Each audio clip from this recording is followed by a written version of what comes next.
오늘 수요 신앙 강좌 1기 말씀 씹고 듣고 맛보고 즐기자의 세 번째 시간 오신 여러분들 환영합니다. 통독 어떻게 읽을 것인가 라는 주제를 가지고 하려고 하고요. 앞에 책상을 깔아봤는데 어떠신가요? 예. 감사합니다. 이쪽에서 지금 주로 대답하신 거죠? 제가 지금 귀가 먹먹해서 이쪽에서 안 들렸나 지금 갑자기 그 생각이 들었는데 이쪽에서는 대답을 별로 안 하셨던 걸로 그렇게 생각하겠습니다. 원래는 제가 그 강의 끝나고 나서 간단하게 여러분들이 스스로 하실 수 있는 워크샵을 하게 돼 있는데 오늘은 준비를 해보니까 따로 워크샵을 하시는 것보다 제가 그냥 실제적인 얘기를 좀 더 알려드리는 것이 여러분 통독에 도움이 될 것 같아서 오늘은 그렇게 진행하고요. 다음 주에 이제 묵상으로 가게 되면 그때는 여러분들께서 직접 한번 묵상에 대한 가르침을 받으신 다음에 묵상을 실제로 해보실 수 있는 그런 시간을 좀 드려보려고 합니다. 그래서 오늘은 직접 뭘 하시는 거에 대한 부담은 안 가지셔도 될 것 같아요. 그래서 앞자리로 나오셔도 괜찮을 것 같고 네, 우리 통독에 대해서 간단하게 말씀을 한번 드려보도록 하겠습니다. 성경을 읽는다는 것은 무엇을 말하는가? 여러 가지 생각을 저희가 해볼 수가 있는데 제가 이번에 이 말씀에 대한 신앙 강좌 준비하면서 전체적인 흐름을 어느 방향으로 잡았느냐면 비유를 음식을 먹는 것 이렇게 저희가 비유를 해봤습니다. 그래서 그런 차원에서 성경을 읽는다는 것은 무엇을 이야기하느냐 하면 요리를 스스로 해보는 겁니다. 지난주에 들으셨던 것은 설교를 듣는 것인데 기본적으로 남이 요리를 하는 거였죠. 그런데 이제 읽기부터 시작해서는 기본적으로 스스로 여러분들께서 요리를 하는 겁니다. 요리 실력이 부족하더라도 스스로 요리하기 위해서 노력은 해야 됩니다. 왜냐하면 언젠가는 자기가 요리해야 되는 상황이 생기거든요. 아닌 경우들도 있는 줄 알았는데 저도 이제 혼자 지내던 시간이 좀 있다 보니까 요리를 스스로 해야 되는 때가 있구나라는 걸 알게 됐습니다. 성경을 읽는다는 것은 기본적으로 스스로 요리하는 것이고 사실은 이제 앞으로 여러분들이 배우시게 될 묵상이라던가 공부하는 거라던가 암송이라던가 이런 것도 다 기본적으로는 성경 읽기와 마찬가지로 스스로 성경 말씀을 요리하는 것에 들어갑니다. 언제까지나 남이 먹여주는 것만 먹고 살 수는 없습니다. 그 본문이 바로 히브리서 5장 12절 말씀인데요. 제가 사실은 지지난주에 한번 보여드렸던 말씀인데 여기 괄호에 뭐가 들어가야 될까요? 맞습니다. 초보가 들어가야 됩니다. 때가 오래되었으므로 너희가 마땅히 선생이 되었을 터인데 너희가 다시 하나님의 말씀에 초보에 대하여 누구에게서 가르침을 받아야 할 처지다. 그래서 단단한 음식은 못 먹고 젖이나 먹어야 할 자가 되었도다 라고 그렇게 되어 있습니다. 젖만 먹는 것이 아니고 단단한 음식을 먹기 위해서는 우리가 스스로 성경을 찾아 읽을 줄 알아야 됩니다. 오늘은 그 중에서 제일 기본에 해당하는 성경 읽기를 말씀드립니다. 자, 책 읽기에 8가지 방법이 있습니다. 어떤 것들인가요? 제가 거기 옆에 적어놨습니다. 음독이 무엇인가? 독을 먹는 것이 아닙니다. 음독이란 말에 그런 뜻도 있죠. 독을 먹는다. 여기서 말하는 음독은 소리내서 읽는 것. 소리 음자. 저희가 나중에 맨 마지막 시간에 낭독에 대해서 얘기할 때 조금 보시게 될 거고요. 묵독은 반대로 조용히 읽는 것이죠. 소리 내지 않고 읽는 것이 묵독입니다. 그래서 음독과 묵독은 소리를 내고 읽느냐 내지 않고 읽느냐 이렇게 구분하는 것이고 다독, 정독, 통독, 속독은 책을 어떤 식으로 읽느냐를 얘기하는 건데 다독은 여러 책들을 그냥 다 마구잡이로 읽는 것. 그게 다독이고요. 정독은 어떤 책을 하나 놓고 천천히 파고들면서 읽는 것이 정독이고 통독은 그 책 한 권을 처음부터 끝까지 빠르게 훑어 읽는 것이 통독이고 그거보다 더 빠르게 줄거리만 잡아내려고 읽는 것은 속독이 됩니다. 그래서 책을 어떤 형식으로 어떤 속도로 읽고 어떻게 관심을 갖고 읽느냐 이런 걸로 구분한 것이 다독, 정독, 통독, 속독이고 지독은 뭘까요? 지속적으로 읽는 것이다. 좋은 추측이셨습니다. 근데 여기에서는 좋은 추측이셨습니다. 근데 여기에서는 아마 지혜지자인 것 같아요. 그래서 공부하듯이 읽는 걸 말합니다.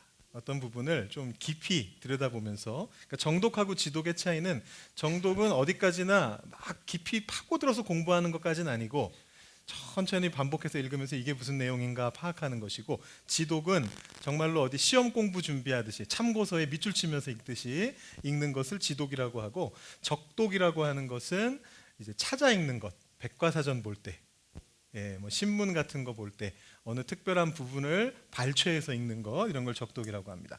이 중에서 사실은 우리가 이 모든 것들을 다 성경 읽기에 적용할 수가 있는데, 그 중에서 우리가 보통 성경 읽기에 많이 사용하고 있는 것은 정독과 통독이죠. 정독하고 통독입니다. 우리가 좀 각 잡고 딱 자리에 잡고 천천히 읽어 나가는 것이 정독이고, 그거보다 전체 내용의 줄거리를 잡기 위해서 빨리 읽는 것이 통독이죠. 옆에 제가 괄호를 2개 쳐놨습니다. 여기에는 뭐를 집어넣으면 좋을까요? 위에 있는 것 중에 골라 적으시면 안 되고요. 우리가 다음 시간에 배울 묵상과 공부를 적어 넣으시면 되겠습니다. 왜냐하면 아까 말씀드렸듯이 성경 묵상이나 성경 공부도 성경 읽기의 한 방법이기 때문에 더 깊이 들어가는 거고요. 그거는 우리가 다음 주에 또 보도록 하고요. 성경 읽기의 2가지 큰 방법, 정독과 통독을 굳이 비교를 해보자면, 정독은 지금 저희가 음식에다 비유해 보고 있으니까, 정독은 음미하는 미식이다, 이렇게 생각하시면 될 것 같아요. 음식을 맛보면서 천천히 음미하면서 먹는 것이다, 이렇게 보시면 될 것 같고, 반대로 그럼 통독은 어떤 걸까요? 이게 사실 적합한 비유는 아닌 것 같은데, 일단은 나온 대로 제가 말씀을 드려보면, 뷔페식 식사 혹은 간단한 요리, 패스트푸드, 2개가 좀 차이가 많이 나죠. 어디에 이제 초점을 맞추냐에 따라 다른데, 통독을 전체적인 것을 한번 빠르게 보는 것이다 라고 본다면 간단한 요리에 속한다고 볼 수 있고, 그 책의 내용을 전체적으로 다 훑어본다라는 취지에서는 뷔페식 식사다라고 그렇게 말할 수 있을 것 같습니다. 그래서 이 2가지가 사실은 다 필요한 거죠. 제가 지금 음식에다 비유했기 때문에 미식하고 뷔페라고 비유를 했는데, 조금 더 흔하게 사용되는 비유는 뭐냐면 조감도라는 개념입니다. 이 그림을 한번 보시면, 정독이라는 건 이런 겁니다. 책을 밭을 일구듯이 파고들어서 보는 거죠. 반면에 통독은 하늘 위에서 쓱 하고 보고 지나가는 거죠. 그럼 이거는 요 밭고랑에 뭐가 있는지를 발견할 수 있는 것이고, 저곳은 전체가 어떻게 생겼나를 위에서 내려다보는 것을 말하는 겁니다. 또는 여행에다가 비유할 수도 있습니다. 제가 여행을 좋아하기 때문에 전에 한번 말씀드렸던 것 같은데, 제가 밴쿠버에서 2년 반 동안 공부를 했거든요. 밴쿠버에서 2년 반 공부하는 사이에 토론토를 여행을 왔다 갔습니다. 저희가 토론토로 올 줄 몰랐습니다. 올 줄 알았으면 제가 굳이 그 2년 반 사이에 여기까지 비행기 타고 올 일이 없었을 텐데, 어쩌면 공부를 미국으로 하러 갈 수도 있으니까 2년 반 우리 밴쿠버에 있는 사이에 토론토 한 정도는 꼭 와봐야 되지 않냐, 캐나다 살면서, 이렇게 이제 생각을 해가지고 토론토 여행을 왔었거든요. 근데 그때 이제 그 버스 타고 다니면서 한국 사람 특유의 그 패키지 관광으로 다니다 보니까, 토론토에서는 이런 곳들을 보셔야 돼요 하면서 저희를 데려가더라고요. 가이드가 이끌고. 그래서 본 데가 뭐 CN 타워라든가, 그 다음에 그 뭐죠, 그 U of T 학교의 제일 가운데 있는 퀸즈 파크하고, 그 옆에 있는 뭐 학교 메인 건물하고, 그 다운타운 거기를 이만한 관광버스 태워가지고 이렇게 가가지고 내려서, 여기가 U of T입니다, 뭐 여기가 뭐 거기입니다, 이러면서 이렇게 보여주고 지나가더라고요. 근데 제가 그러고 나서 1년 반 뒤에 왔더니만 저희가 사는 집이 거기였습니다. U of T 기숙사에서 살았는데, 기숙사에서 걸어서 10분, 5분 걸어가니까 그 앞에 퀸즈파크라는 게 있더라고요. 어디서 많이 봤는데, 이런 생각을 하면서 지나가다 보니까 거기가 그 여행사랑 같이 왔던 곳이었어요. 그러니까 이제 어떤 지역을 여행을 가면 처음에는 전체적으로 중요한 곳 중심으로 보는 거죠. 거기가 토론토에서 유명한 곳이고 여기가 토론토에서 중요한 곳입니다. 그런데 나중에 여행 한번 왔다가 나중에 뭐 살러 온다든지, 아니면 좀 더 깊이 그 나라를 체험하고 싶어서 여행을 가게 되면, 이제는 과거에 있었던 경험을 가지고 내가 여기는 가봤는데 그 옆에 뭐가 있다더라 이러면서 그런 걸 찾아가지고 더 깊이 들어갈 수 있는 거죠.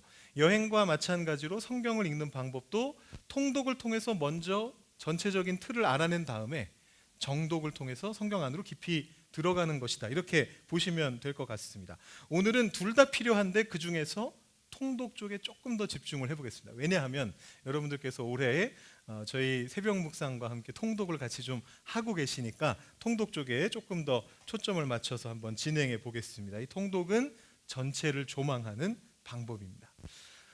통독을 하시기 위해서 여러분들 도움을 받으실 수 있는 방법이 있는데 제가 거기에 몇 가지 책을 적어놨습니다. 이것도 벌써 나온 지가 한참 된 책들인데요. 여러분도 아마 보신 적이 있으실 것 같아요.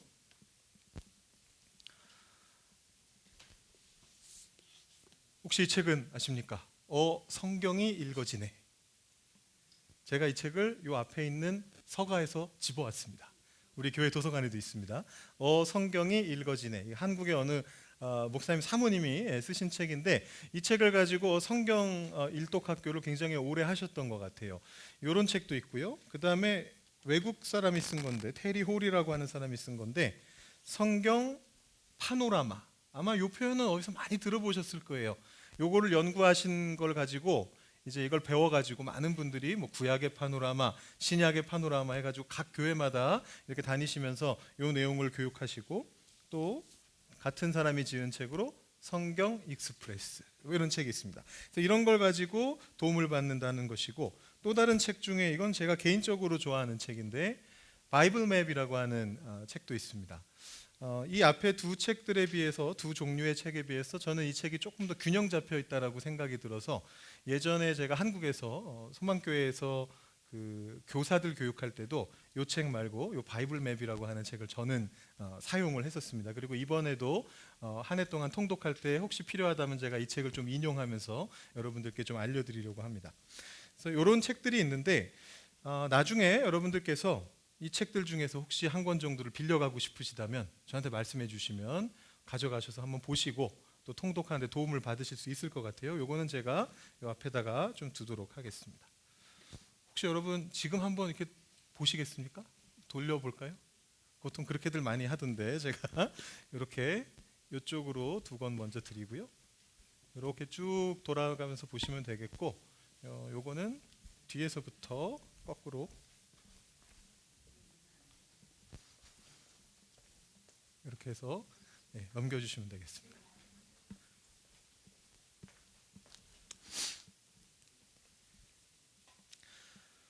네, 말씀 들으시면서 그냥 천천히 살펴보시면 됩니다. 어떤 책이 어떤 건가 이렇게 한번 보시면 됩니다. 성경 이해를 돕는 이런 책들이 있습니다. 그리고 제가 아까 말씀드린 것처럼 바이블 맵을 중심으로 해서 다른 책들도 제가 참고할 건데 바이블 맵을 중심으로 해서 한 해 동안 그 통독을 한번 같이 여러분들하고 같이 좀 설명을 드리고 또 제가 아는 걸 가지고 또 설명을 드리고 하면서 진행을 하려고 합니다. 근데 여러분 이 책들을 보시면은요 대체적으로 비슷하다는 걸 발견하실 수가 있게 될 거예요. 왜냐하면 성경을 읽는 여러 가지 방식이 있는데 그 중에서 이 책들이 대체로 선택하는 방법이 있습니다. 그게 뭐냐면 구속사적 읽기라고 하는 방법입니다. 여러분 혹시 이 표현 들어보셨어요? 구속사적 읽기? 기억 안 나십니까? 우리 작년까지 사용하던 묵상집에도 나와 있었습니다. 보면은 그 큐티인 같은 경우에도 성경 말씀을 보고 그다음에 그걸 묵상한 다음에 끝에 가서 구속사적으로 읽으면 이 본문을 어떻게 읽을 수 있을까요? 이런 식으로 이렇게 적혀 있는 걸 여러분 보셨을 거예요. 이 구속사적 읽기라고 하는 말이 굉장히 어려워 보이는데 한국 교회뿐만 아니고 세계 교회에서 아주 흔하게 사용하는 방법 중에 하나입니다. 구속사적 읽기 방법론이란 뭐냐 하면요. 구속사라는 건 여러분 교회에서 쓰는 표현인데 구속이 뭡니까? 좀 쉬운 표현으로 바꾼다면 예수님께서 우리를 구속하셨다라고 할 때 그 구속이 우리를 잡아가 두신다는 뜻은 아니잖아요. 한자를 아시면 그런 뜻이 아니라는 걸 알 수 있죠. 우리를 구원해서 속량해내는 게 구속이죠. 그래서 구속이란 말을 쉬운 말로 바꾼다면 구원이라고 바꿀 수가 있고요. 사라는 것은 역사라는 뜻이기 때문에 이 구속사라고 하는 것은 간단하게 말하자면 구원 역사다라고 그렇게 볼 수가 있습니다. 구원 역사라고 하는 것은 무슨 얘기냐 하면 성경 전체를 하나님께서 인간을 구원하시는 구원의 역사로 보는 겁니다. 그래서 뭐 대표적인 학자 이런 사람들은 있다 정도로 그냥 보시면 되겠고, 근데 문제가 하나 있습니다. 평신도를 위한 읽기책, 지금 여러분들이 보고 계시는 책들은 이것을 좀 지나치게 단순화시킵니다. 단순화시켜요. 사실은 제가 이 학자들 굳이 중요하진 않지만 넣어놓은 이유는 뭐냐면 이 구속사라고 하는 개념이 굉장히 깊이 있는 내용이라는 걸 여러분들께 말씀드리고 싶어서 넣어놓은 겁니다. 구약의 게르하르트 폰라트라고 하는 학자는, 제가 구약학을 연구했는데 이분은 1950년대의 구약학 전체를 집대성한 분이에요.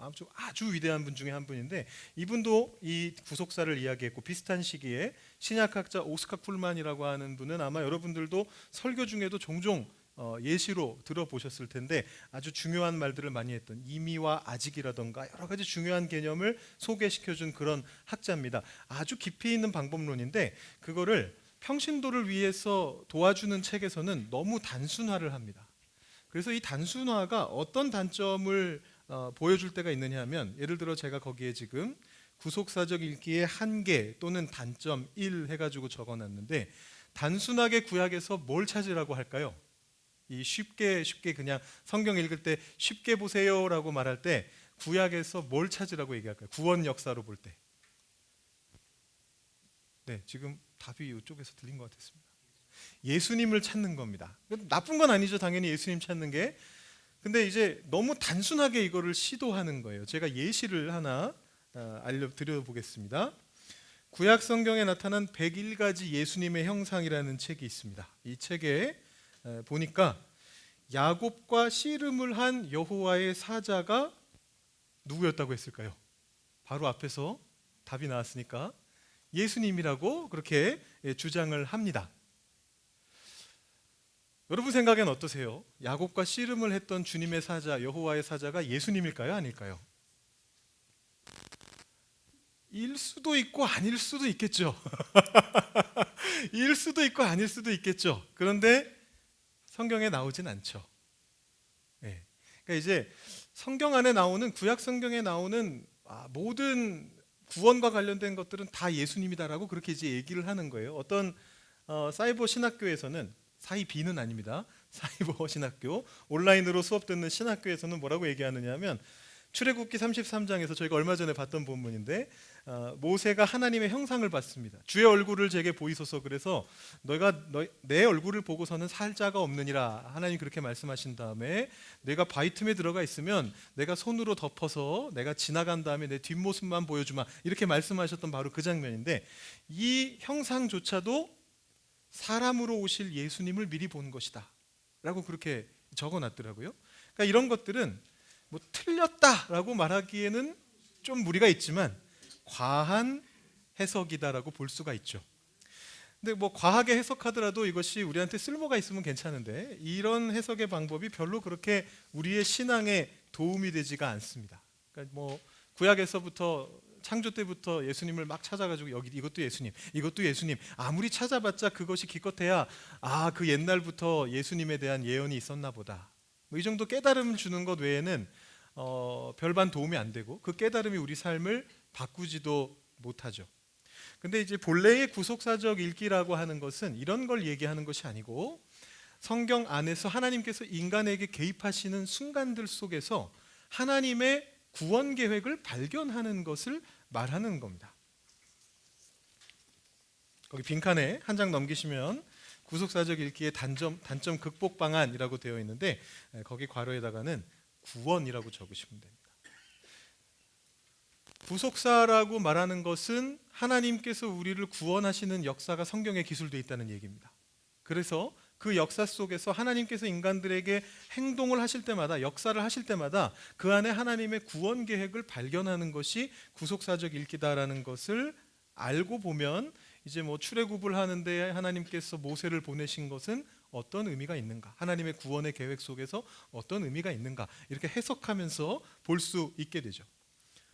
또 한 가지 구속사적 읽기의 한계 또는 단점은 뭐냐면, 성경을 축소시킨다는 것입니다. 제가 괄호를 쳐놨는데 혹시 여기 들어갈 말이 무엇일까요? 성경의 몇 가지 장르 중에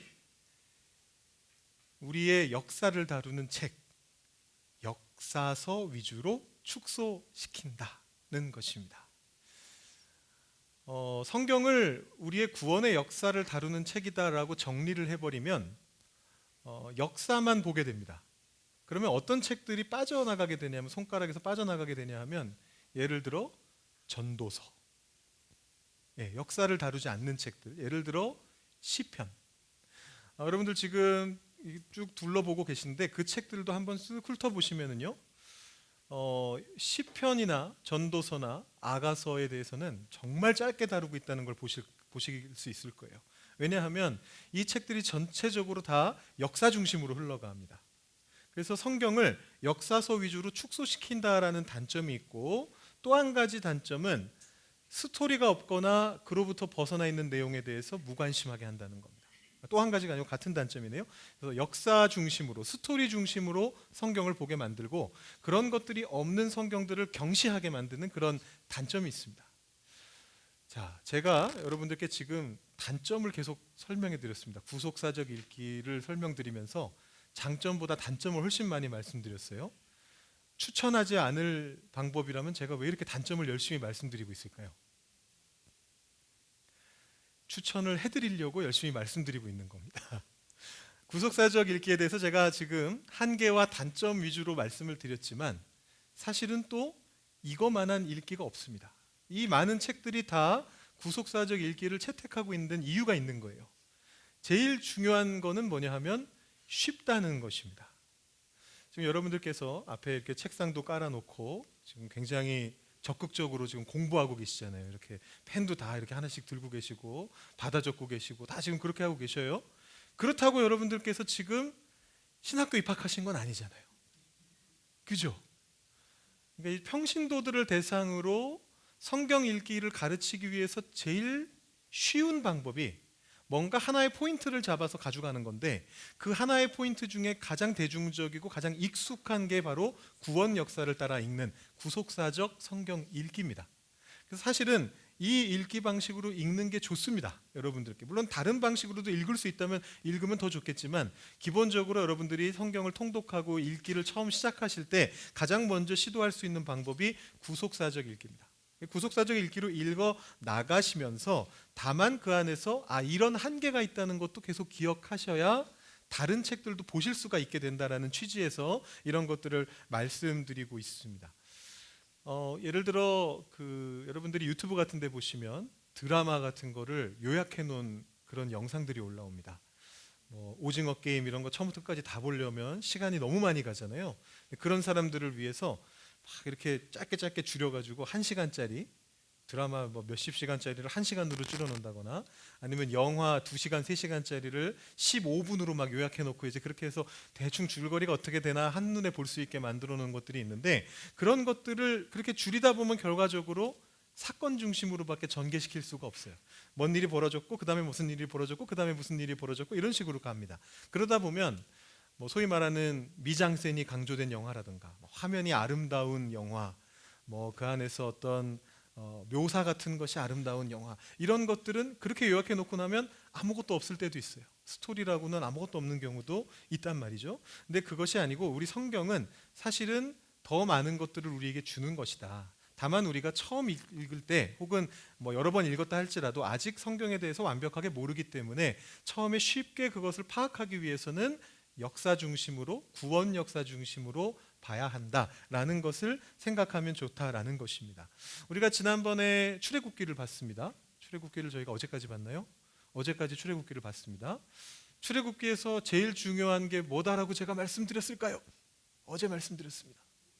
바로 하나님의 임재라고 말씀드렸습니다.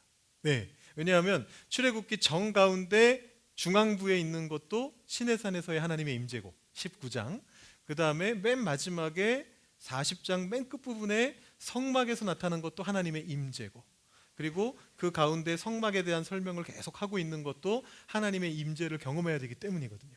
근데 만약에 사건 위주로 출애굽기를 보잖아요. 그러면 이 부분은 훅 날아가 버립니다.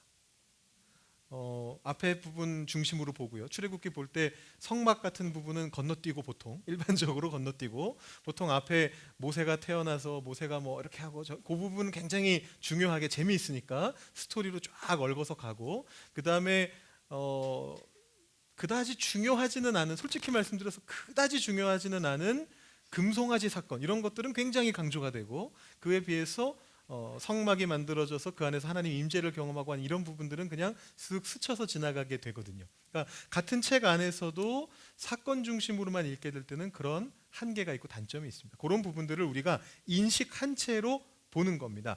그래서 이것을 제가 성경 읽기의 기본 원칙으로 이렇게 한번 잡아봤습니다. 어디까지나 구속사적 읽기에 도움을 받습니다. 이게 제일 쉬운 방법입니다. 이 방법을 쓰는데 그걸 위해서는 하나님의 역사하심을 찾으면서 읽는 것입니다. 특히 역사와 관련된 책들을 읽을 때, 오경이나 역사서를 읽을 때 그 안에서 하나님의 역사하심을 찾는 겁니다. 외우기 쉽죠? 역사서 속에서 역사를 찾으시면 돼요.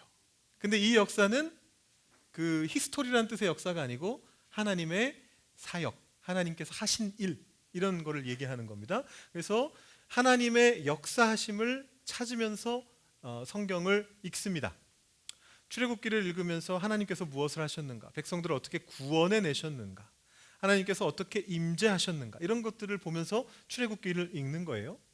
그리고 출애굽기 같이 역사 중심으로 되어 있지 않은 다른 책들을 읽을 때 욥기라던가 시편이라던가 아니면은 서신서라던가 계시록이라던가 이런 것들을 읽을 때는 어떤 쪽에 더 포커싱 하셔야 되느냐 하면 하나님 체험하고 연결해야 됩니다. 이 두 가지가 조금 다릅니다. 하나님 체험입니다. 구체적인 개인의 삶 속에서의 하나님 체험. 역사 속에서는 하나님이 무슨 일을 하셨는가 쪽에 조금 더 중심을 두고요. 이것도 결국은 하나님이 무슨 일을 하셨는가인데 다만 구체적인 삶의 정황 속에서 찾아내셔야 돼요. 대부분의 책들이 그런 얘기들이에요. 잠언도 그렇고 전도서도 그렇고 아가서도 그렇고 예레미야 애가도 그렇고 선지서도 그렇고 대부분의 책들이 슬픔 속에서 나는 하나님을 어떻게 만났는가, 고통 속에서 나는 하나님을 어떻게 만났는가, 사랑하면서 나는 하나님을 어떻게 만났는가, 다 그런 얘기들입니다. 그러니까 이 얘기들은 전반적으로 여러분들이 읽으실 때 체험에 조금 더 초점을 맞추는 게 좋습니다. 내가 하나님을 어떻게 만났고 어떻게 체험했는가, 이 책 안에서 그것이 어떻게 드러나고 있는가, 여기에 초점을 맞추시면 됩니다. 이 두 가지가 가장 기본적인 원칙이고요. 그 다음에 거기에서 또 하나를 덧붙인다면 제가 늘 강조하는 맥락에 따라 읽는 것, 이거를 이제 볼 수가 있겠죠. 그래서 제일 기본적으로는 우리가 통독을 하는 이유 중에 하나인데 성경 전체의 맥락에서 어떤 특정 본문을 볼 수 있는 시각을 키워가야 된다. 조금 범위를 좁힌다면 신약 안에서 혹은 구약 안에서 출애굽기를 읽을 때 성경 전체의 구원의 맥락에서 한번 보고 그 다음에 구약이라는 특수한 예수님이 오시기 전에 구약에 하나님께서 이스라엘 백성들을 어떻게 관심 있게 보셨는가라는 관점에서 출애굽기를 한 번 더 보는 겁니다. 그 다음에 제가 거기에 넣어놓지는 않았는데 각 책보다 조금 넓은 범위에서도 볼 필요가 있습니다. 예를 들어 출애굽기를 본다면 오경이라고 하는 범위 안에서 보는 겁니다. 창세기부터 신명기까지의 범위 안에서 이 출애굽기가 어떤 역할을 하고 있는가 이런 거를 보는 거죠. 그 다음에는 출애굽기라는 책은 어떤 흐름을 가지고 있는가라는 것을 보는 것이고 그 책 안에도 또 내부 구조가 있습니다. 지난번에 우리 새벽 묵상에서 말씀드렸던 것처럼 출애굽기 같은 경우에도 앞부분에는 모세가 어떻게 탄생했는가라는 내용이 나오고 그 뒤에 어떻게 애굽으로부터 구원해냈는가에 대한 내용이 나오고 그 후에 하나님을 경험하는 19장에서 하나님 체험이 나오고 20장부터 법이 나오고 23장까지 법이 나오고 24장 5장 이후로부터 시작해서 성막에 대한 이야기가 쭉 나온 다음에 그 사이에 금송아지 사건이 끼어 있고 맨 마지막에 성막이 완공되는 것으로 출애굽기의 구조가 만들어지는데 그 구조 안에서 내가 지금 읽고 있는 예를 들어 11장이라면 그 11장은 어떤 역할을 하고 있는가 이런 거를 찾아가는 겁니다. 그리고 나서 각 장 안에서 그리고 앞뒤 말씀을 따로따로 같이 보면서 전체적인 맥락 안에서 이 본문이 어떤 역할을 하는가를 찾아 읽는 것이 맥락 찾기인데, 요거는 제가 다음번에 조금 더 설명을 드리겠습니다. 왜냐하면 통독 때 적용하시기에는 좀 어려운 방식이에요. 요거는 정독 혹은 묵상 혹은 공부하실 때 조금 더 도움이 되는 방식입니다. 자, 이제 본격적으로 통독을 위한 팁을 드려보도록 하겠습니다. 좀 더 디테일한 팁을 한번 드려보겠습니다. 기술적인 면입니다. 제가 이거 하나씩 나오게 해야 되는데 다 나와가지고 답이 다 나와버렸네요. 미리 적으시죠. 여기 집착하고 여기 번역본이라고 적으시면 될 것 같아요. 여기가 그렇다는 건 다음 장도 그렇게 될 가능성이 높은데. 네. 자, 기술적인 면. 첫 번째는 뭐냐면 통독에 집착하지 마시라는 겁니다. 우리가 통독을 하면서 가장 많이 하는 실수가 뭐냐면요, 통독을 이번에는 반드시 해내리라, 요겁니다. 이것이 1월까지는 괜찮아요. 그죠? 지금 창세기 출애굽기 2개만 안 읽으신 거기 때문에 만약에 지금까지 통독을 못 하셨다면 올해는 내가 통독을 하리라, 어느 날 하루 날 잡고 창세기 출애굽기 그거 90장 읽으면 되지, 이렇게 생각을 하실 수가 있어요. 근데 이제 그게 조금 더 가고 조금 더 가서 레위기도 놓치고 민수기도 놓치고 이렇게 조금 놓치고 나면 아예 시도를 하실 수가 없게 됩니다. 그래서 제가 지난주에도 새벽 묵상에서도 잠깐 말씀을 드렸지만 집착하시면 안 돼요. 통독을 꼭 해내리라 하는 마음으로는 통독의 실패율이 올라갑니다. 그렇기 때문에 만약에 지금까지 창세기 출애굽기를 못 하셨다, 오늘부터 레위기를 시작하시면 돼요. 그러면 그건 통독이 아니지 않습니까? 이렇게 생각하실 수가 있어요. 일단 레위기를 1장부터 27장까지 읽으시면 레위기를 통독하신 거예요. 그죠? 아무튼 조금이지만 통독을 한 겁니다. 한 책을 통독하신 거예요. 그럼 창세기 출애굽기는 어떻게 하면 될까요? 내년에 하시면 되죠.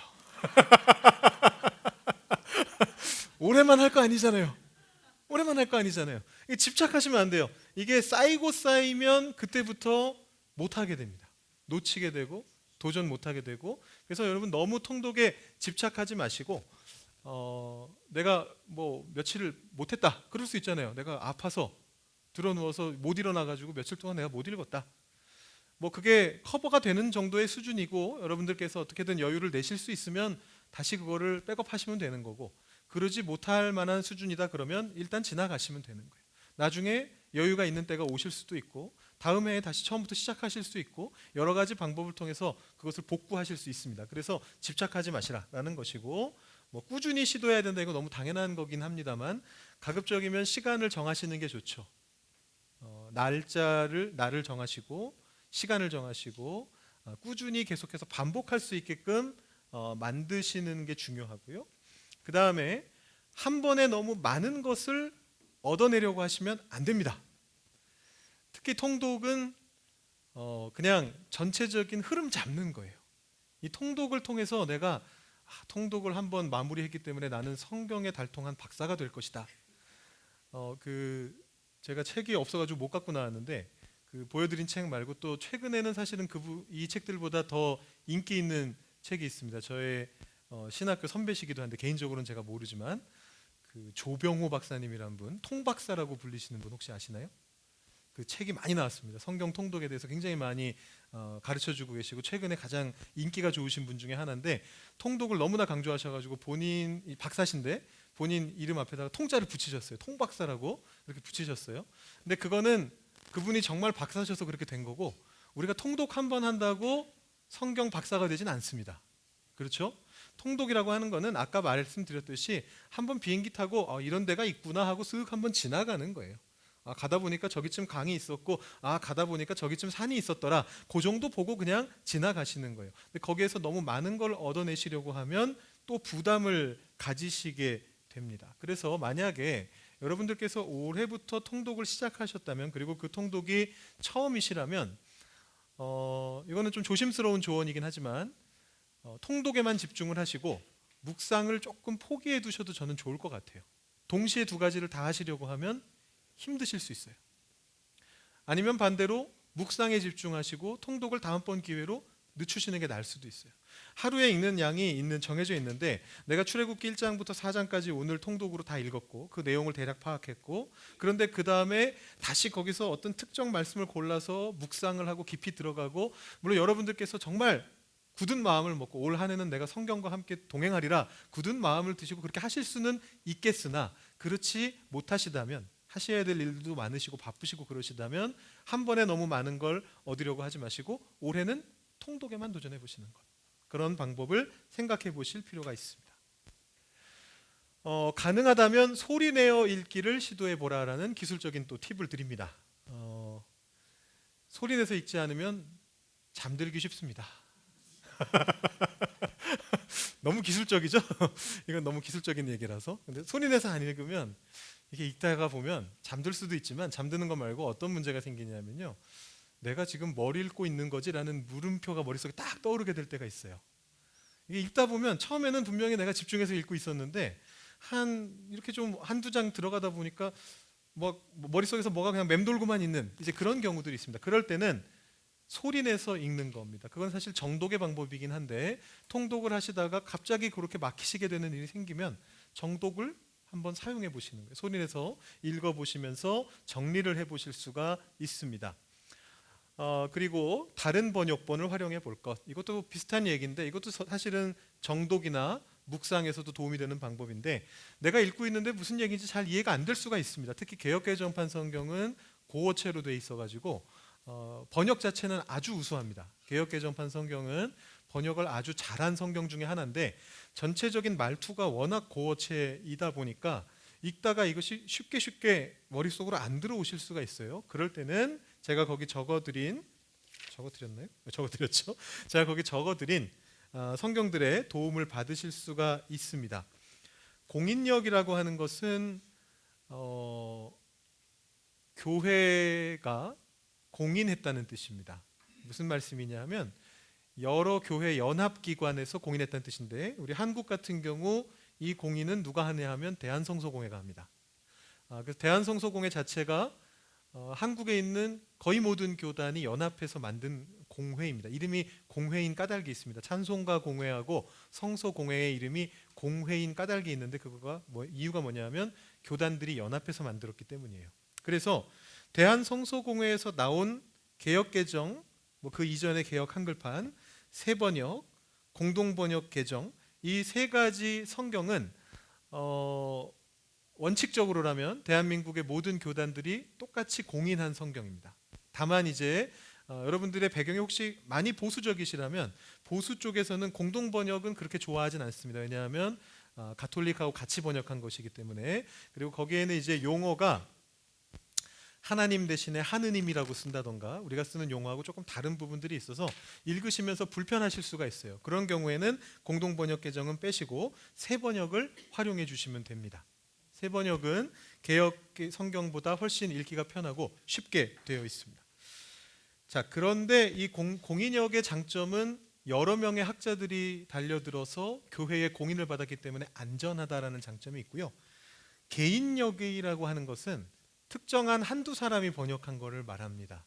그 중에 한국교회에 가장 널리 알려진 두 개를 제가 거기 소개했습니다. 쉬운 성경하고 메시지 성경입니다. 이것 말고도 현대인의 성경이라던가 예전에 많이 나왔었던 다양한 아가페 성경이라던가 다양한 개인 번역 성경들이 있습니다. 도움은 되고요. 만약에 여러분 집에 아가페 성경이 있다, 목사님이 이거는 별로 좋지 않다 그랬어 하고 안 읽으실 필요까지는 없고요. 도움이 됩니다. 근데 이제 개인 번역의 최대 단점은 뭐냐면 오류가 있을 수 있다. 한두 사람이 번역한 것이기 때문에. 그래서 좀 조심해서 사용해야 된다라는 거고요. 그 중에서 그나마 우리가 많이 사용하고 있는 것이 쉬운 성경하고 메시지 성경입니다. 그래서 이런 것들도 도움을 받으시면 좋을 것 같고, 그다음에 영어 성경도 여러 가지가 있는데 그 중에 그냥 대표적인 거 몇 가지만 소개해드렸고요. NIV가 가장 흔하게 쓰이는 영어 성경이고 어디 가서 이렇게 집어들고 보시면 대부분 NIV일 거고요. ESV는 약간 더 보수 쪽에서 새로 번역한 성경이고 NRSV는 조금 더 진보 쪽에서 새로 번역한 성경인데, NRSV하고 ESV는 가장 최근에 나왔습니다. 아주 번역이 잘 되어 있습니다. 그리고 메시지 바이블은 메시지 성경의 원본이고요. 유진 피터슨 목사님이 개인적으로 번역하신 성경이고요. 킹 제임스 버전이 빠져 있는데 킹 제임스 버전은 그렇게 추천해 드리지는 않습니다. 일단 영어 자체가 너무 옛날 영어고요. 좀 오래된 영어를 쓰고 있고 우리말 성경의 개역 한글판보다 더 옛날이라고 보시면 되거든요. 그래서 그렇게 제가 추천해 드리진 않고 이 킹 제임스 버전이 번역된 게 1600년대라서 사실은 그 이후에 어떤 그 성경에 대한 연구들이 좀 반영되어 있지 않은 부분이 있습니다. 그래서 별로 추천해 드리진 않는데 제가 전에도 한번 토요 성경 공부 때 이것과 비슷한 말씀을 드렸다가 어떤 분께서 항의하신 적이 있었어요. 네, 저한테 따로 연락을 주셔가지고 저한테 연락을 주신 건 아니고 다른 분께 이렇게 연락을 하셔가지고 저한테 돌아서 얘기가 들어왔었는데 킹 제임스 버전이야말로 가장 잘 번역된 성경인데 지금 목사님 뭐라 그러시는 거냐 이런 이야기를 하시면서 굉장히 큰 항의를 하셨던 적이 있는데 제가 말씀드리는 것은 이제 성경을 연구하는 성경 공부 학계에서 일반적으로 말씀드리는 것에 대해서 여러분들께 알려드린 겁니다. 그래서 그것을 참고하시면서 보시면 될 것 같습니다. 자, 내용적인 면으로 한번 넘어가 보겠습니다. 네, 역시나 이것도 이미 다 나와 있군요. 시간, 공간, 장르 이렇게 제가 되어 있습니다. 자, 통독을 위한 팁에 보시면 이제 내용적인 면을 이제 말씀드려야 되는데 이거는 이제 워크샵 대신에 제가 이 내용들을 좀 설명드리려고 했기 때문에 바로 넘어가서 아예 보여드리면서 바로 진행을 하죠. 기본적으로 성경의 흐름, 시간의 흐름을 알고 있다면 그 성경을 이해하는 데 굉장히 큰 도움이 됩니다. 특히 통독하실 때 여기 계신 여러분들은 대체로 성경에 대한 그 역사를 대강 다 알고 계시는 분들이세요. 물론 깊이 들어가신다면 조금 이렇게 헷갈리시는 부분들이 있으실 건데 문제는 그걸 다 다루기에는 지금은 시간이 부족하고 만약에 성경의 역사를 여러분들께 따로 알려드려야 된다면 그걸 가지고 따로 몇 시간에 걸쳐서 강의를 해야 되는 것이기 때문에 지금은 여러분들이 이미 다 아시는 것일 수 있지만 최대한 간단하게 한번 정리를 해보고 넘어가겠습니다. 올해 여러분들께서 한번 통독에 도전해 보신다라는 취지에서 최대한 간단하게 한번 설명을 드려봅니다.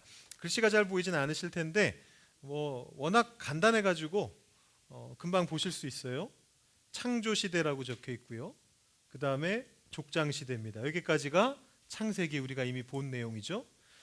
족장시대의 의미는 무엇이냐면 하나님께서 언약을 주셔서 이스라엘 민족을 처음 시작하셨다라는 그런 의미가 담겨 있는 시대입니다.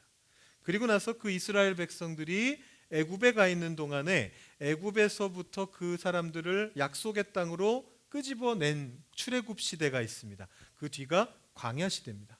우리가 지금 출애굽 시대를 봤고요. 이제부터 우리가 함께 보게 될 내용들은 광야 시대입니다. 레위기, 민수기, 신명기를 보시면서 여러분들은 이 광야 시대를 보실 수가 있는데 이 광야 시대의 의미는 뭔가요? 무엇을 위해서 광야 시대를 이 사람들이 지나갔나요? 하나님을 의지해야만 한다는 걸 배우기 위해서 광야 시대를 지나갔습니다. 그런데 그걸 사실 제대로 배우지 못했죠. 이스라엘 역사라고 하는 것은 결국은 하나님께서 계속해서 역사하시는데 이렇게 하자 쫙 끄집어내시는데 백성들이 자꾸만 그거를 놓치는 약간 그런 반복이라고 보시면 돼요. 그래서 정복 시대라고 지금 적혀 있는데 여호수아서를 말하는 것이죠. 여호수아 시대에 가나안 땅으로 들어가서 그 가나안 땅을 정복하게 됩니다. 그런데 그 이후에 사사 시대 때 무한 반복으로 계속해서 하나님을 잊어버리는 일들이 반복적으로 일어납니다. 하나님께서 약속의 땅으로 보내주셨지만 그 안에서 하나님을 놓치니까 계속해서 이민족의 지배를 받고 그 이민족의 지배를 받은 이스라엘 백성들이 하나님 잘못했습니다 그러면 다시 사사가 세워지고 이것이 반복되는 조금 혼돈의 시대가 사사 시대입니다. 그리고 나서 사사 시대가 끝나고 나면 왕국이 세워지는데 사무엘 상하에 이 왕국이 세워지는 이야기가 나오죠. 그래서 사울 왕이 처음에 즉위하면서 이스라엘 왕국이 세워집니다. 그리고 그 뒤를 다윗 왕이 잇게 되고 그 뒤를 솔로몬 왕이 이은 다음에 솔로몬 왕 때 전성기를 지내고 나서 통일 왕국 시대에 전성기를 지내고 나서 나눠지게 됩니다. 그래서 분열 왕국 시대라고 불리는 시대가 만들어지게 됩니다. 그래서 이때부터 북쪽에는 강대국인 이스라엘이 있었고 남쪽에는 약소국인 유다가 있었는데, 북이스라엘의 왕들은 대체로 하나님을 제대로 못 섬겼고 남유다의 왕들은 그 중에 하나님을 잘 섬긴 왕들도 있었죠. 그렇게 진행되다가 북이스라엘이 먼저 아수르에 멸망당하고 그 다음에 남유다가 바벨론에 멸망당하면서 이스라엘 백성들은 포로 시대를 맞이하게 됩니다. 이때를 다루고 있는 책들은 에스겔서와 예레미야에가서 그리고 다니엘서가 이 시대를 다루고 있습니다.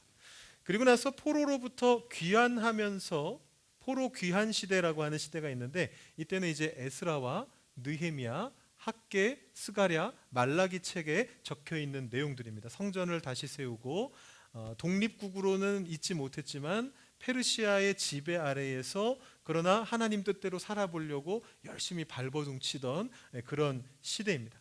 그 후에 중간 시대, 이거는 신구약 중간기라고 부르기도 하고 침묵 시대라고 부르기도 하고 하나님의 계시가 중단되었던 시대가 있었고, 그 이후에 복음서의 시대와 예수 시대라고 적혀 있는데요. 예수님께서 공생의 사역을 하셨던 시대와 그 이후 초대교회 시대로 이렇게 구분이 됩니다.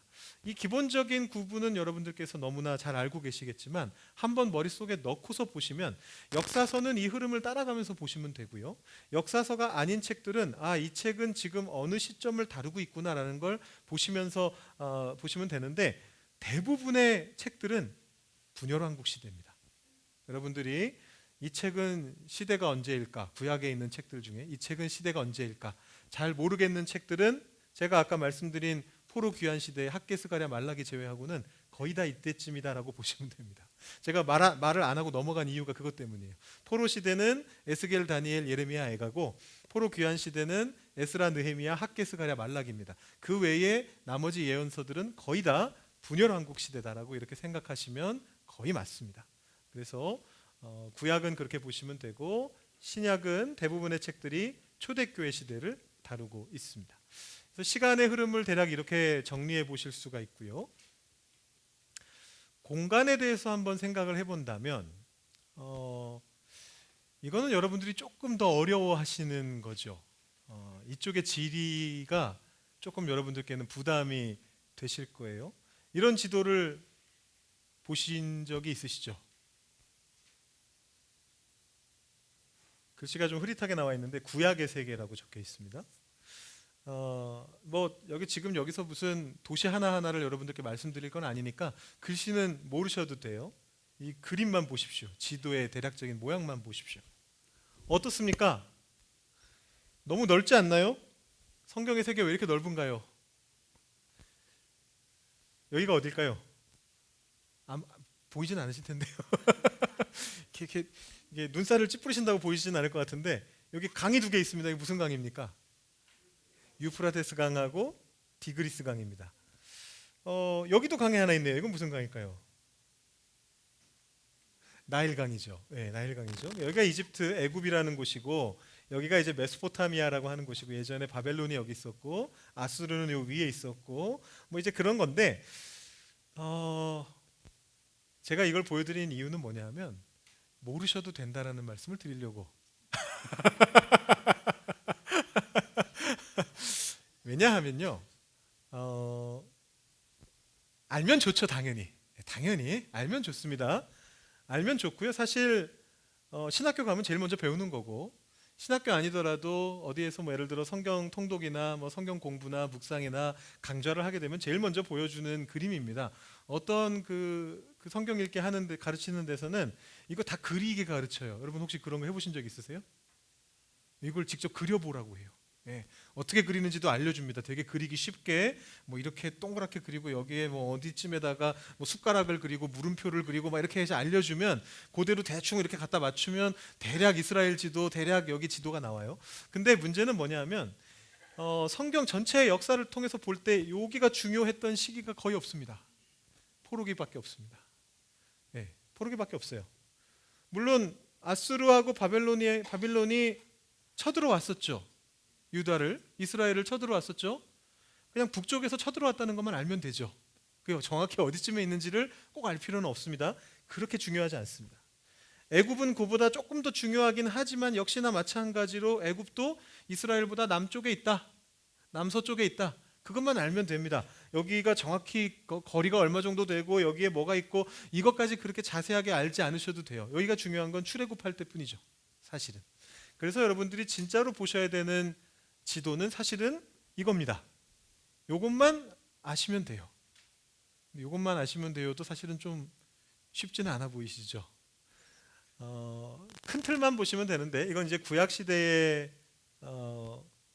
그 지도고 그 지파별로 어떻게 땅을 받았는가 색깔로 칠해놓은 지도고 이거는 이제 예수님 시대의 팔레스타인을 이렇게 그려놓은 지도입니다. 여기서 여러분들이 아셔야 되는 거는 큰 틀만 보시면 돼요. 큰 틀만. 아까 말씀드린 것처럼 저 위에 아수르하고 바벨론이 있었구나, 그죠? 그리고 이 밑에 그 애굽이 있었구나. 그다음에 나머지는 흔히 우리가 얘기하는 지리, 여기 갈릴리 호수가 있고요. 그다음에 여기에 사해가 있고 그 사이를 요단강이 흐르고 있고 그다음에 이 위에는 이제 고원지대가 있습니다. 지금 골란 고원이라고 부르는 그 시리아 쪽에 고원이 있는데 여기에 그 유명한 헬몬산이 있습니다. 높은 산. 헬몬산이 여기 있고 나머지는 보시면 요 가운데쯤으로 산맥이 있습니다. 높은 지대가 있습니다. 그래서 여기를 중앙 산악지대라고 부르고 요 갈릴리 호수와 사해는 움푹 패인 곳이고 이쪽으로 내려올수록 완만하게 그렇게 내려갑니다. 그래서 이쪽 서쪽에는 평야들이 있어서 곡창지대가 만들어져 있고 그래서 블레셋은 이쪽을 차지하고 있었고 그래서 대략적으로 요 지리 정도를 알고 계시면 그 다음에 이제 중요한 도시가 어디 있는지를 정도까지 아시면 더욱 도움은 되시겠죠. 그래서 예루살렘이 예를 들어 여기 있고 베들은 그보다 조금 위에 있고 사마리아 같은 경우는 이 위에 있고 뭐 이런 거를 대략적으로 알고 계시면 조금 더 도움이 되시겠지만 기본적으로는 이 틀 정도를 알고 계시면 왜 사람이 여기서 출발해서 여기를 가는데 그렇게 오래 걸렸나 이런 것들을 간단하게 아실 수가 있어요. 더 자세히 알면 좋다고 말씀드렸지만 어차피 그 더 자세히 안다는 것에는 한계가 있습니다. 제가 목사잖아요. 제가 구약을 전공했습니다. 성서학을 전공한 사람입니다. 제가 연수를 계산해 보니까 27년 동안 구약을 공부했더라고요. 27년? 27년까지는 안 되는데 하여튼 제가 언젠가 한번 계산을 해봤는데 수십 년을 제가 공부를 했더라고요. 근데 저도 뭐 여기 있는 조그만 도시들 얘기하면서 이거 어딘지 정확히 알아요? 라고 물어보면 저도 헷갈릴 때가 많습니다. 이제 그것까지 정확하게 아실 필요가 없고 그런 거는 여러분들이 그때 성경 뒤에 있는 지도라던가 이런 지도들을 참고해가지고 도움을 받으시면 되는 거고 대략적인 이스라엘 팔레스타인 지역이 어떻게 생겼는가 그리고 주요 도시들이 어디쯤에 있는가 이 정도를 아시고 나머지 내용을 보시면 성경을 이해하는 데 도움이 됩니다. 대표적으로 예수님의 비유에서 여기 예루살렘이고 여기가 여리고거든요. 바로 사해 바로 근처 요단강가에 여리고가 있고 예루살렘은 중앙 산악지대 한가운데 있습니다. 예루살렘이 훨씬 고도가 높은 곳에 있어요. 산에 있고 그 다음에 여리고는 급격히 낮아지는 곳에 있습니다. 그래서 왜 예수님이 얘기하실 때 그 여리고로 내려갔다라고 표현했는지 그 지형이 그렇게 돼 있기 때문에 그렇게 표현한 거예요. 그 다음에 왜 제사장들은 올라왔다라고 표현을 하는지 산을 오르는 거니까 올라왔다고 표현하는 거죠. 그런 거 몇 가지를 알고 있으면 성경의 표현들을 더 정확하게 알 수 있는 겁니다. 베다니로 내려가셨다, 엠마오로 내려갔다 이런 표현들이 왜 그렇게 나오는가를 알 수 있고 좀 더 정확하게 그 상황을 이해하실 수 있다라는 측면에서 그 정도 개념을 알고 계시면 되겠다라고 말씀을 드립니다. 장르에 대한 것도 최대한 간단하게 한번 정리해 드려 보겠습니다. 자, 우리가 아까 봤던 거는 이제 제가 간단하게 정리를 한 거고요. 조금 더 복잡하게 정리를 하자면 우리가 지금 보고 있는 성경의 책들이 오경이라고 하는 보통 우리가 모세오경이라고 많이 부르는데 오경이라고 하는 그런 책입니다. 오경은 창세기부터 출애굽기, 레위기, 민수기, 신명기까지를 말합니다. 이스라엘 사람들은 유대인들은 뭐라고 부르느냐 하면요. 이 오경이라는 용어는 사실은 학문 용어고요. 학자들이 이거를 펜타튜크 이렇게 이제 불렀는데 5가지의 경전이다 이렇게 불렀는데 유대인들은 이걸 뭐라 부르느냐 하면 토라라고 부릅니다. 들어보신 적 있으시죠? 토라, 율법이란 뜻입니다.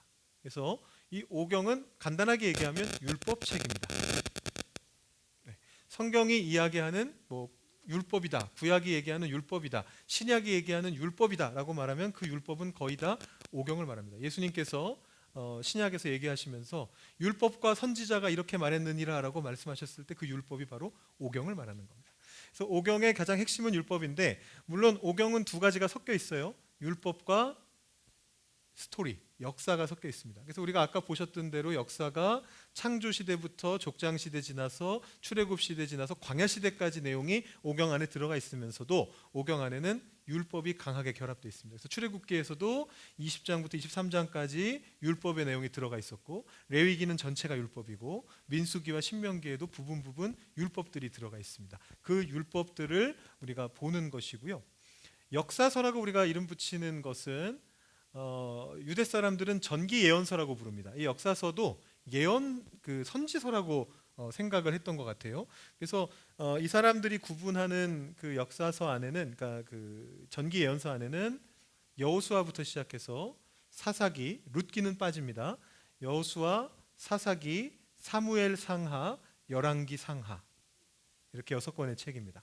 유대 사람들은 상하 구분을 안 하기 때문에 실제로는 4개가 되는데, 여호수아, 사사기, 사무엘, 열왕기, 이렇게 4가지의 책을 그 사람들은 전기예언서라고 부르고, 그런데 우리는 조금 그걸 화면을 넓혀서 주로 역사를 다루는 책들을 그 책들 외에 역대상하와 에스라, 느헤미야까지를 합쳐서 전부 다 역사서라고 부릅니다. 이 내용들은 역사 중심이에요. 그래서 이것들은 우리가 아까 말씀드렸던 것처럼 그냥 구속사 중심으로 보시면 돼요. 그 안에 나오는 역사 속에서 하나님이 무엇을 하셨는가, 이런 것들을 주로 보시면서 보시면 되겠고요.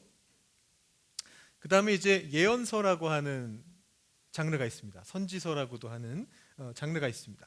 이 선지서는 여러분 잘 아시는 대로 이제 선지자들이 나와서 하나님의 말씀을 따르지 않는 사람들에게 그렇게 살다가는 너희들은 큰 심판을 당하게 될 것이다 라고 그렇게 예언했던 이제 그런 본문입니다. 근데 여기에서 우리가 조심해야 되는 것은 뭐냐면, 제가 종종 말씀드리지만 이 예언이라고 하는 것은 미래에 어떤 일이 어떤 식으로 일어날 건지를 핀포인트로 짚어내는 데 초점이 있지 않아요. 우리는 흔히 예언이라고 하면 그렇게 생각하지만 뭐 5년 뒤에 제가 결혼할 수 있을까요? 뭐 이런 거 이제 물어보면 이제 이렇게 점치는 분들이 이렇게 사주 이렇게 확인해 가지고 뭐 그럴 수도 있고 아닐 수도 있고 이렇게 대답을 해주잖아요. 그런 개념이 아니고, 이 성경이 말하는 예언이라고 하는 것은 당신들이 살아가는 삶의 방식은 하나님께 벌받을 방식이다, 그대로 살아가다가는 하나님의 징벌을 받게 될 것이다 라는 것을 선포하는 그런 것을 예언이라고 합니다. 그래서 예언서를 읽을 때는 항상 그 부분에 주목해서 보셔야 돼요. 이 사람들이 무슨 잘못을 저질렀고 그래서 하나님이 어떤 심판을 선포하시는가, 나는 어떤 잘못을 지금 저지르고 있고 나와는 이것이 어떻게 연결되는가, 이런 것에 초점을 맞춰서 보셔야만 됩니다. 시가서라고 많이 부르는데 유대 사람들은 성문서라고 부르는 책들입니다. 이거는 범위가 좀 다양하게 달라질 수 있습니다. 흔히 시가서라고 부를 때는 딱 5권을 말합니다. 욥시, 잠전하, 욥기, 시편, 잠언, 전도, 아가서. 그런데 유대 사람들은 그 안에 뭘 더 집어넣느냐 하면, 아까 역사서에서 빠진 책들 룻기하고 에스더서 같은 경우에도 1위로 들어가고요. 그 다음에 예레미야, 애가, 예언서에서 빠져서 예레미야, 애가도 이쪽으로 들어가게 되고, 그 다음에 사실은 그 사람들은 역대상하도 여기에다 집어넣습니다. 그래서 성문서라고 해서 범위를 훨씬 넓혀놓고 있는데, 아무튼 이 책들은 어떻게 읽으셔야 되느냐 하면, 뭐 욥기라든가 뭐 애가라든가 아가라든가 이 책들은 전부 노래들입니다. 시편 이런 것들은 전부 다 시의 형태로 쓰여져 있습니다. 그래서 시를 읽으실 때는 이게 시라는 걸 알고 읽으셔야 됩니다. 시를 읽는데 이게 시라고 생각하지 않고 이것이 뭔가 어떤 구체적인 사실을 적시하고 있는 논문이다 이렇게 생각하고 읽기 시작하면 엉뚱한 해석을 할 수밖에 없게 되는 겁니다. 그래서 여기에서는 주로 감정을 느끼셔야 돼요. 시에서는 시편에서 많이들 이렇게 시험 드시는 본문이 있습니다. 바벨론의 어린 것을 맺히는 자에게 복이 있을지다. 혹시 들어보셨습니까? 시편에 나옵니다. 시편 중에 제가 지금 몇 편인지 기억이 안 나는데, 시편 중에 바벨론 포로 시대에 쓰여졌던 시편 중에 어떤 시편에 이렇게 나옵니다. 바벨론의 어린 것을 맺히는 자에게 복이 있으리라, 이런 표현이 나와요. 그러면 사람들이 아니 하나님이 이렇게 나쁜 분이야? 이렇게 생각하게 된단 말이에요. 애가 무슨 잘못이 있어? 근데 거기에서 우리가 느껴야 될 것은 감정입니다. 그만큼 이 사람들이 포로 시대에 힘들었었고 그 포로의 힘든 것을 풀고 싶어 하고 있었고 그 포로로부터 구원받았을 때 얼마나 이 사람들이 기뻤을 것인가, 이런 쪽에 조금 더 포커싱해서 읽으셔야 된다라는 것이고요.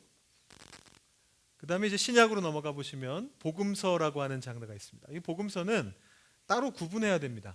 여러분 나눠드렸던 책을 보시면 보통 복음서를 역사서의 한 파트로 그렇게 적어 놓는데, 복음서는 역사서라고 말하기 조금 힘들고 예수님이 하신 행적을 역사 형식으로 기술했다기보다는 복음을 선포하기 위한 목적으로 기술한 책이 복음서입니다. 그래서 굉장히 독특한 장르를 가진 책이고, 이 책들을 읽고 해석할 때에는 복음서 특유의 방식으로 해야 됩니다. 이거를 이런 역사가 있었구나 라는 식으로 접근하는 것이 아니고, 예수님께서 이 일을 통해서 우리에게 무엇을 말하고자 하시는가, 이런 것에 조금 더 포커싱 하셔서 읽으셔야 되고요. 사도행전은 그에 비해서 신약에 있는 거의 일반적인 역사서라고 보시면 됩니다. 그래서 이것은 똑같이 하나님이 무슨 일을 하셨는가를 보시면서 읽어 나가시면 되겠고, 서신서는 어떤 개개의 교회에서 어떤 문제가 있을 때 그 문제를 어떻게 해결할 것인가, 이런 것들을 적어준 책들인데, 구약으로 치면 예언서하고 비슷한 것이죠. 예언서, 선지서는 주로 잘못이 있어서 그 잘못을 지적하는 책이고, 서신서는 잘못도 있고 잘못에 대해서는 지적하고 잘하고 있는 것은 칭찬하고 이런 것들을 다 포함해서 그 교회와 그 개인의 삶의 정황이 어떠한가를 밝혀주고 어떤 식으로 해야 된다 알려주는 이제 그런 윤리적인 내용의 책이다라고 보시면 되겠고, 마지막에 계시록, 이것도 굉장히 독특한 책입니다만 이 계시록도 예언서와 마찬가지로 미래에 벌어질 일을 핀포인트로 예언해놨다라고 보시기보다는 이 당시에 굉장히 힘들어하고 있었던 도미티아누스 황제의 치하에서 굉장히 고통당하고 있었던 사람들에게 하나님의 승리는 반드시 온다라는 것을 알려주기 위한 그런 책이다라고 보시면서 읽으신다면 계시록의 내용에서 너무 두려워하지 않고 읽으실 수 있을 겁니다. 내용적인 면 제가 시간, 공간, 장르에 대해서 쭉 설명을 드렸고요. 지금은 간단하게 한번 정리하고 넘어가는 거기 때문에 최대한 단순하게 말씀드렸고, 나중에 혹시 또 기회가 있다면 혹은 제가 새벽 묵상 진행하면서 어떤 책에 대해서 할 때마다 조금 더 자세하게 여러분들께 말씀드리도록 하겠고요. 모두 숙지하시기 어려우시다면 거기 제가 적어놨는데, 앞에 언급한 것처럼 크게 두 가지에 집중하시면 되겠습니다. 역사적인 내용이라면 하나님이 뭘 하셨는가, 개인적인 내용이라면 이 안에서 등장인물들이 하나님을 어떻게 체험하고 있는가, 이러이러한 여러 상황들 속에서 어떻게 하나님을 체험하고 있는가라는 것 위주로 여러분께서 말씀을 읽으신다면 통독을 하실 때에 큰 도움이 되실 것이다, 이렇게 생각이 듭니다. 네, 조금 시간을 제가 초과했는데요. 혹시 여러분 질문 있으십니까?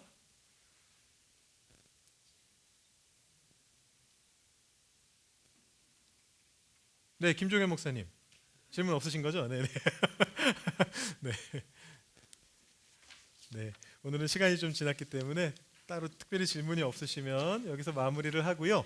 여러분들께서 혹시 따로 개인적으로 질문이 있으시면 저한테 오셔서 질문하셔도 되겠고, 책은 혹시 빌려가실 분들이 있으시면 저한테 말씀하시고 빌려가시면 되겠습니다. 제 책이 2권이 있고 교회 도서관 책이 2권 있거든요. 그래서 혹시 필요하신 분들이 있으면 빌려가셔도 되겠습니다. 네, 제가 기도하고 마치겠습니다. 하나님 아버지, 감사합니다. 우리가 성경을 읽는 것이 무엇인지, 어떻게 읽을 것인지 같이 한번 생각해 보았습니다.